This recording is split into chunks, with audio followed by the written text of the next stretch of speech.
안녕하세요. 신기환 강도사입니다. 오늘은 저와 함께 8계명 청지기 정신으로 살자에 대해서 함께 살펴보도록 하겠습니다. 10초 만에 정복하는 삶의 길 나잡이 10계명. 오케이. 8계명 도둑질하지 말라. 우리가 이 8계명 도둑질하지 말라라는 이 계명을 잘 이해하기 위해서는 이 8계명 안에 담긴 두 가지 전제를 잘 이해해야 합니다. 이 두 가지 전제가 무엇인지 함께 살펴보겠습니다. 도둑질이란 다른 사람의 것을 훔치는 행위입니다. 그런데 이 말 속에는 다른 사람의 것과 내 것이 구분되어 있다는 전제를 깔고 있습니다. 즉, 성경은 사유재산을 인정합니다. 몇몇 사람들은 초대교회 성도들이 소유의 구분이 없이 공동생활을 했다고 주장하지만 이것은 이들이 다른 사람을 위해서 자신의 소유를 쉽게 내놓았다는 말이지 사유재산을 부정했다는 것이 아닙니다. 성경은 사유재산을 인정합니다. 그런데 성경은 단순히 사유재산만을 이야기하지는 않습니다. 성경은 절대적인 내 것이 아니라 상대적인 내 것으로서의 사유재산을 이야기합니다. 쉽게 말해서 각 사람이 가진 모든 소유는 만물의 주인이신 하나님에게서 비롯된 것이다 라고 하는 것을 우리에게 알려줍니다. 하나님은 자신의 기쁘시고 선하신 뜻 가운데에서 각 사람에게 소유를 나누어 주십니다. 그러므로 각 사람의 소유는 자신의 것이기 이전에 하나님의 것입니다. 그러므로 우리가 가져야 할 청지기 정신은 만물의 진정한 소유주는 하나님이시다라고 하는 것을 인정하는 것이고, 두 번째로는 우리는 하나님의 것을 잠시 위탁받은 청지기에 불과하다는 생각을 가지고 살아가는 것입니다. 그런데 우리가 청지기 정신에 대해서 이야기하면은 속으로는 이런 생각을 하게 됩니다. 왜 하나님은 우리에게 소유권을 다 넘겨주시지 않은 거지? 왜 하나님은 이렇게 쪼잔하게 우리에게 다 넘겨주지 않으시는 거야? 라고 생각할지도 모르겠는데요. 하나님은 우리에게 소유를 온전히 주시지 않은 그 이유가 하나님이 만물의 주인이시기 때문도 있지만, 우리가 어떤 것의 주인이 되면은 하나님을 잊어버리게 됩니다. 그래서 신명기 8장 12절에서 14절을 보면 내가 먹어서 배부르고 아름다운 집을 짓고 거주하게 되며 또 내 소와 양이 번성하며 내 은금이 증식되며 내 소유가 풍성하게 될 때에 내 마음이 교만하여 내 하나님 여호와를 잊어버릴까 염려하노라 라고 말씀하신 것입니다. 앞서 살펴본 두 가지 전제로 볼 때 도둑질은 죄입니다. 먼저 다른 사람의 사유재산을 함부로 침해하는 것이기 때문에 죄입니다. 다른 사람의 사유재산을 임의로 자신의 것으로 삼으려고 하는 그런 죄인 것이죠. 두 번째로 도둑질은 하나님이 다른 사람에게 주신 것을 자신의 것으로 삼으려는 행위입니다. 즉, 하나님이 자신에게 주신 것을 만족하지 못하고 다른 사람의 것으로 자신의 만족을 채우려고 하는 것이기 때문에 이것은 죄입니다.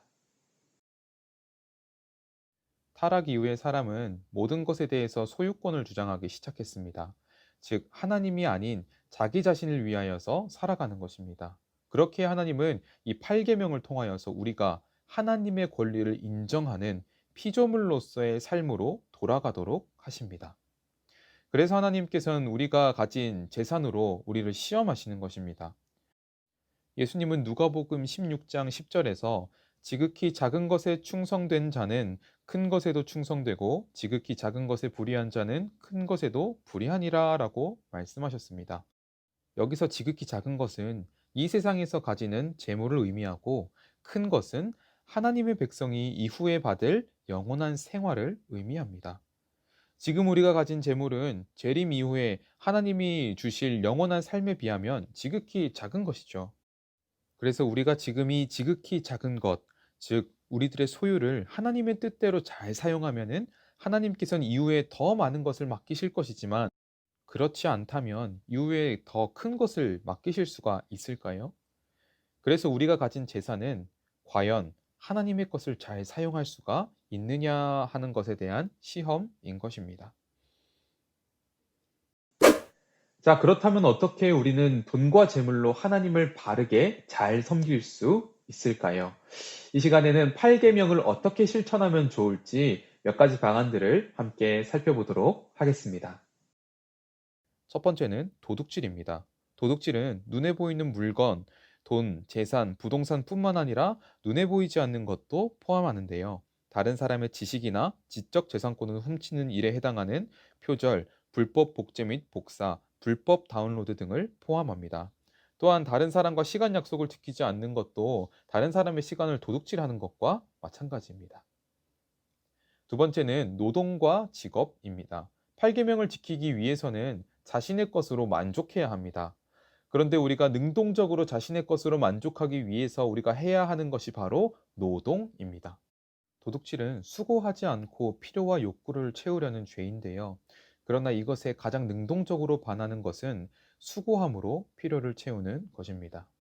그래서 바울은 에베소서 4장 28절에서 도둑질하는 자는 다시 도둑질하지 말고 돌이켜 가난한 자에게 구제할 수 있도록 수고하여 선한 일을 하라라고 말씀했고, 데살로니가 후서 3장 10절에서 12절 말씀을 통해서는 일하지 않고 다른 사람의 양식을 먹으려 하지 말고 열심히 일을 해서 자기 것을 먹으라라고 권면합니다.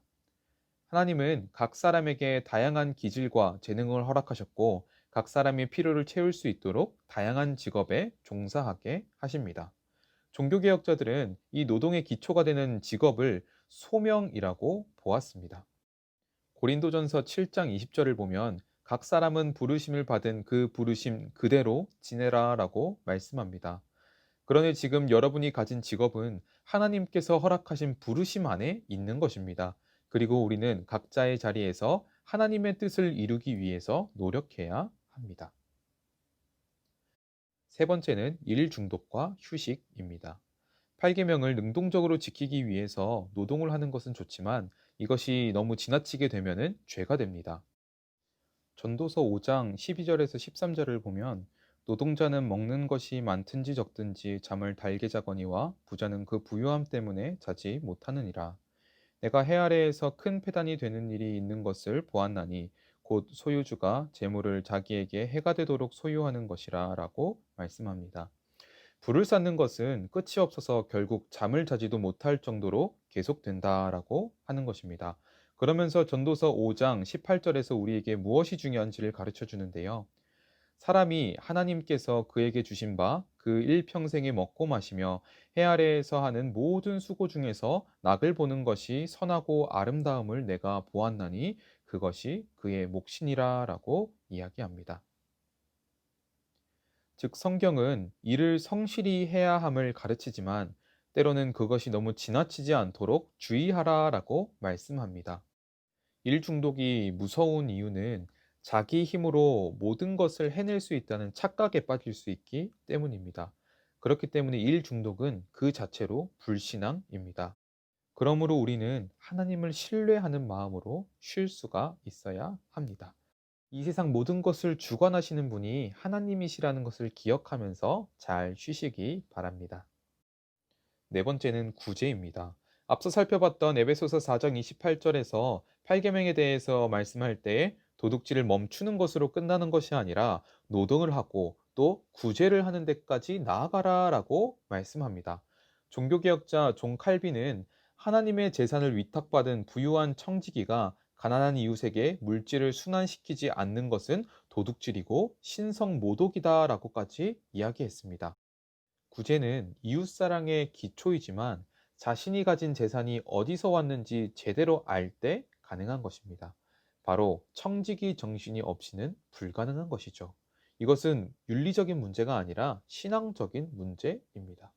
그렇다고 모든 사람이 다 구제를 해야 된다라고 하는 것은 아닙니다. 어떤 사람은 구제를 하지만 어떤 사람은 구제를 받습니다. 이런 점에서 구제를 당당히 받는 것도 중요합니다. 하나님은 때로 이웃의 손을 통하여서 우리들의 필요를 채워주시기 때문입니다. 구제를 받는 것은 부끄러워할 일이 아니라 마땅한 일이며 권리입니다. 특히 교회 안에서 더욱 그러해야 하겠습니다. 다섯 번째는 바른 소비입니다. 8계명을 실천하기 마지막은 바로 바른 소비를 하는 것입니다. 우리는 청지기 정신으로 살아가기 위해서 하나님이 주신 재산을 바르게 사용하는 것이 중요한데요. 과연 어떤 것이 바른 소비일까요? 소비의 기본은 일단 의식주에 대한 지출이겠죠. 나아가서는 가족을 부양하고 인간다운 삶을 위한 문화생활과 여가생활을 위하여서도 소비할 수 있습니다. 또한 불확실한 미래에 대비하는 차원에서 저축을 할 수도 있고요. 어려운 이웃을 돕는 일에 사용할 수도 있습니다. 요즘 젊은이들 사이에서는 플렉스라는 단어를 자주 사용합니다. 이 플렉스라는 단어는 원래 몸을 풀다, 힘을 주다라는 뜻을 갖고 있는데요. 그런데 요즘은 플렉스 해버렸지 뭐야 라는 말을 자주 사용하는데 이거는 값비싼 물건을 구입하고 나서 자랑하면서 뽐내는 것입니다. 한마디로 비싼 물건 질러버렸다라는 식의 의미를 담고 있습니다. 그런데 지나친 소비나 탐욕, 불필요한 소비는 8계명을 어기는 행동입니다. 자신의 형편에 따라 소비를 하되 어려운 이웃을 생각하면서 소비해야 합니다. 가장 중요한 것은 극단적인 금욕주의나 과소비로 빠지지 않고 하나님이 우리에게 주신 것을 함께 누리는 자세가 필요합니다. 네, 우리가 오늘 이렇게 8계명에 대해서 함께 살펴봤습니다. 어느덧 우리가 이렇게 8번째 계명까지 살펴봤는데요. 앞으로 2계명밖에 남지 않았는데 이 10계명들을 살펴보다 보니까 하나님께서는 정말 세세하게 우리들의 삶에 관심을 가지시고 우리들이 어떻게 살아가야 될지를 알려주시는 것을 보게 됩니다. 그런데 어쩌면 이것이 우리에게 부담으로 다가올 수도 있습니다. 왜냐하면 우리들의 삶의 전반에서 하나님이 원하시는 뜻대로 살아가야 된다 하니 우리에게 부담으로 다가올 수도 있는데요. 하지만 그 계명에 담긴 하나님의 목적을 살펴보면 우리들의 삶을 지키시고 우리들의 삶의 터전을 보호하시는 하나님의 사랑과 배려가 담겨 있다는 것을 알 때 우리는 감사하는 마음으로 이 계명들을 지킬 수가 있습니다. 그러니 오늘 이 8계명 기억하시면서 청지기 정신으로 우리 하나님께서 우리에게 주신 것을 가지고 하나님을 잘 섬기시는 저와 여러분 되었으면 좋겠습니다.